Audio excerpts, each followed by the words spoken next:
My name is Tony Gonzalez. I'm from Made in Metal, Spain. But, for example, when I was living in Cuba, some Saga CDs, I remember Head or Tails, one of the CDs. Yeah. And I remember another that is older, a song that I like it a lot, that is Don't Be Late.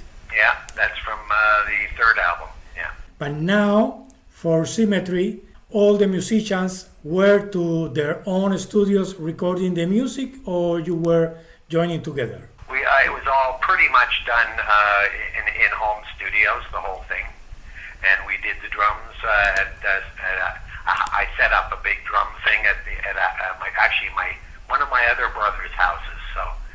But the drums were funny to do because it wasn't a normal drum kit. We had a bass drum and a snare drum, and then I went to a store the morning of the drum session, and I bought about $40 worth of pots and pans and metal things from a kitchen, and we put all these metal things on a table, and that is the drums. So on the album you hear a lot of metal, and the drummer played standing up with a bass drum, a snare drum, and a table full of metal things. Now, when I finish this interview, I'm going to check the CD with earphones to see if I can listen this. You'll hear a lot of metal things. Something that to me was really interesting are the arrangement. How can you deal with the arrangement, or do you need to discuss the arrangement, or do you need to, there was a contradiction? Well, the album was made because 3 years ago, the last tour I played on, we played an acoustic show before the Saga show, and we did that kind of for fun in a way that we didn't tell the audience that we were going to do that, and we gave the band a different name. So when the show began, there was some band coming on stage. The audience didn't know who it was, and it was Saga, but we were all with no stage lights, no nothing. We made the stage look like a big library, and we played acoustically, but the audience, half the audience wasn't there because they don't come to see the opening act, the support band. So we were playing with no stage lights to half an audience, and nobody knew it was us. And then as the show began, obviously the people realized that it was Saga, but we were calling the band another name. And so it was kind of just for fun. And after that tour, we had so much fun doing that. The record company asked us to make a record like that. So I took some of the arrangements from that tour, and I redid them, and then I redid a whole pile of other arrangements. And then I just took the arrangements, sent them to everybody in the band so they could learn the new arrangements, and we discussed them and we changed some things. And then when we knew we had the arrangements right, I did the drums recording, and we recorded the drums to the computer arrangements that had real guitars and real basses on it. I did scratch basses, Ian played guitar on it. There was a lot of real instruments on it, but it was all just what we call a scratch arrangement. And the drummer played to that, and then everybody else, after the drummer finished, just started playing on it and tried to make it sound as live as possible in this COVID world we're living in.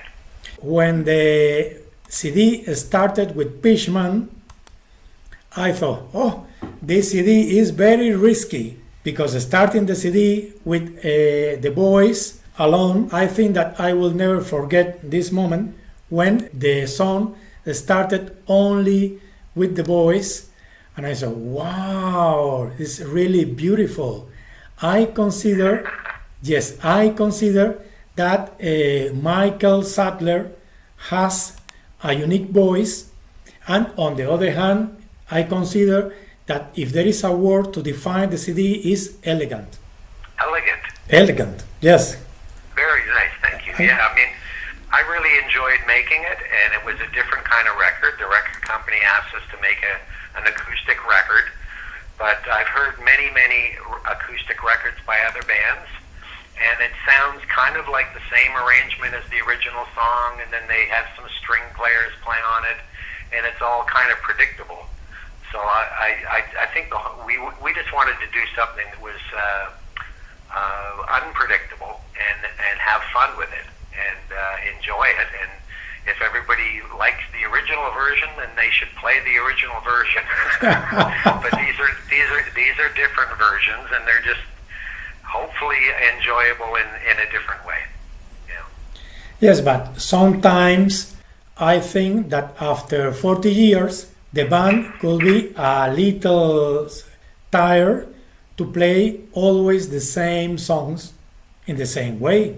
Well, no, we had different instruments to play with. Jim Gilmore's playing clarinet and accordion, and we brought in an unbelievably great fiddle player. Shane Cook played fiddle on it, and we had two girls play cello on it.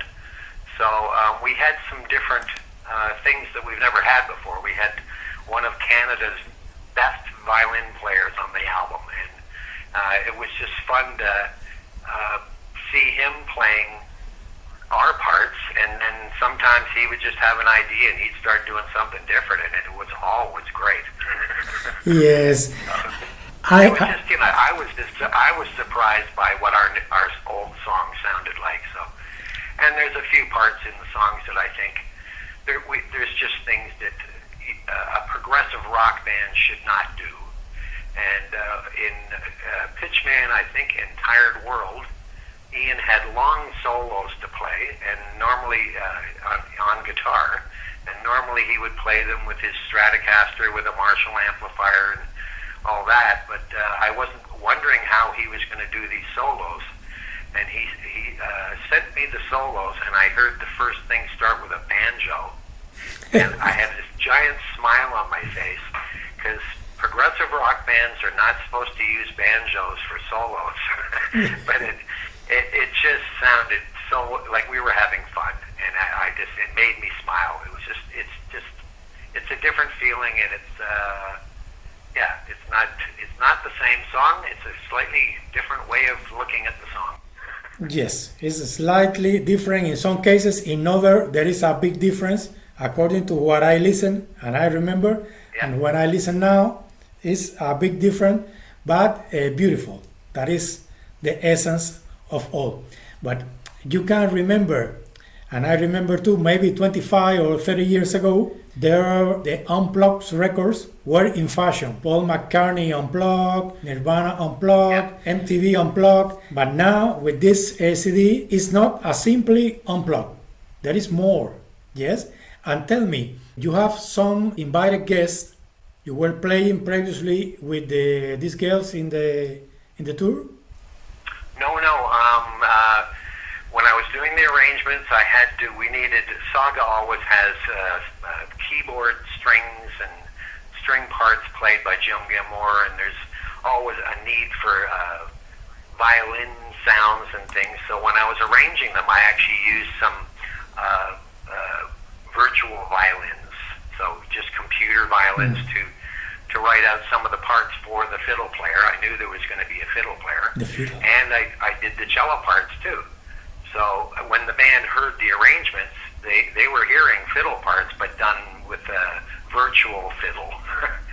And then I put it on sheet music, and the fiddle player, who lives very close to me in Canada, but I'd never worked with him before. He was recommended by a good friend of ours, and then I phoned him, and he said he would love to do it, and we just started talking, and then we built a really great studio at my young brother's house where we did the drums, and we also started the fiddles there too, so we met him there, and his name's Shane Cook, and he's I think he has been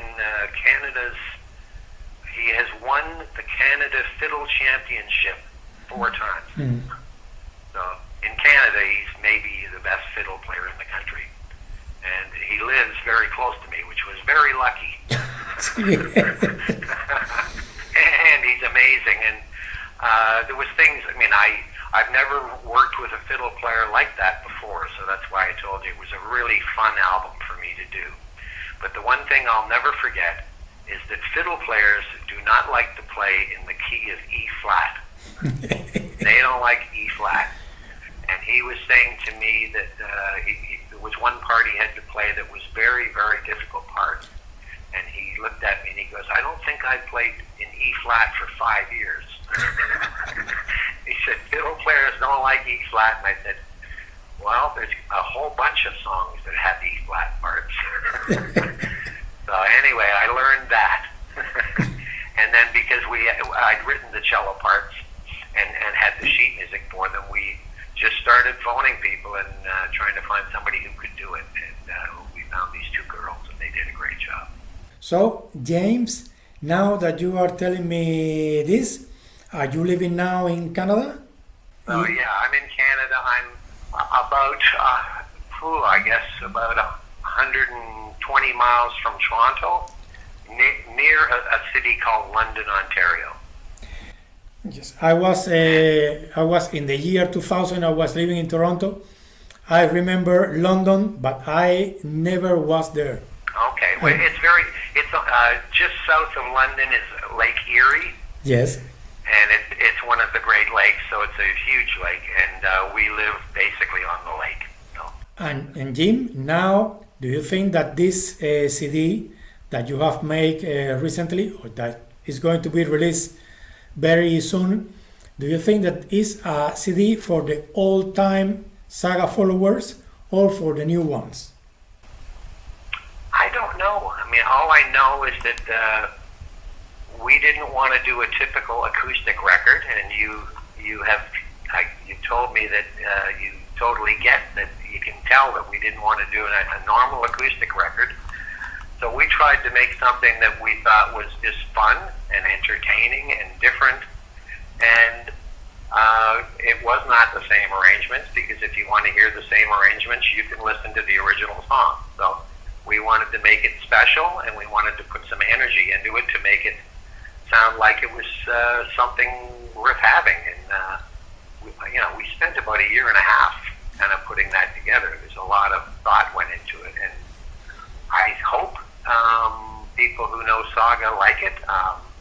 If they like Moog synthesizers and Marshall amplifiers, it might not be the album for them. But I think there's a lot of great playing and a lot of cool stuff on it, and it's it sounds to me in a strange way fresh. And some of the songs are over 40 years old. So to make a 40-year-old song sound fresh, even to me, is kind of cool. Cool. Perfect. And now that the CD is released, do you have some plans for the rest of the year? Well, the whole world is waiting to see what the rest of the year is going to be like. It doesn't look like there's going to be a lot of concerts this year, so I'm not sure what anybody's doing. I'm just staying home, doing what everybody tells me to do, stay home, and trying to think of things to do that make me smile. Okay, maybe next year, 2022, I need to think, because to me, I'm still in 2020, because I lost the year in the lockdown. But for the year 2022, maybe we can see you, 2023, who knows? Maybe we can see you. If there is something you would like to say to the Spanish fans, because this is a Spanish media, this is your moment. And with this, we are finishing the interview. You caught me off guard. I'm not good with those. Well, I just, we've made I think it's our 22nd or 23rd album, and it's all music from the past, and it's done in a totally new way, and hopefully you like it. Keep grinning if you can. Everybody try to smile as much as possible. Yes, James. So that's all. I think that the CD is really, really beautiful, and some of the arrangements are really good. Congratulations for this new album, James. Okay, well, have a good day, and you're smiling, so you're yes. that's all we can do this year. Yes. Try to smile.